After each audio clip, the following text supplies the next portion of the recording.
آسفة يا دكتور، والله لا آسفة. عندي مشكل في الصفحة. دائما يقع لي نفس المشكل في البلوتوث. مرة أخرى إن شاء الله قد إذا يكون وقع ضعف. هذا المشكل سنكمل اللايف عندكم في الصفحة. إن شاء الله، إن شاء الله. إن شاء الله. نكمل على بركة الله. إذن هل الأصل في الأشياء الإباحة أم التحريم؟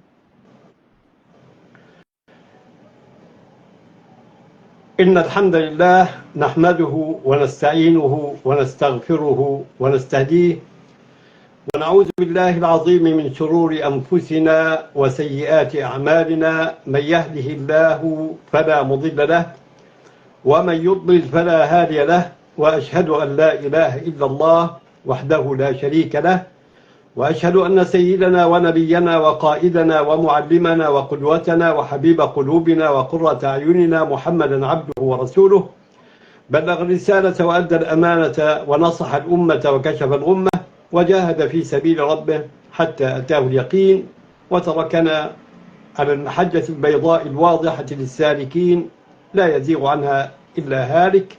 أما بعد، للإجابة على السؤال الذي تشرفت بطرحه، هل الأصل في الأشياء الإباحة أم التحريم؟ القاعدة عندنا أن الأصل في الأشياء الإباحة، لقوله تبارك وتعالى: هو الذي خلق لكم ما في الأرض جميعا، فما هو حل وما هو مباح لا يعد ولا يحصى، سواء كان ذلك في المعاملات، أو سواء كان في السلوكيات، أو سواء كان في الأطعمة والمشروبات وخلاف ذلك. أما الحرام فإنه في دائرة ضيقة جدا، فيصبح الحرام هو كل ما حرم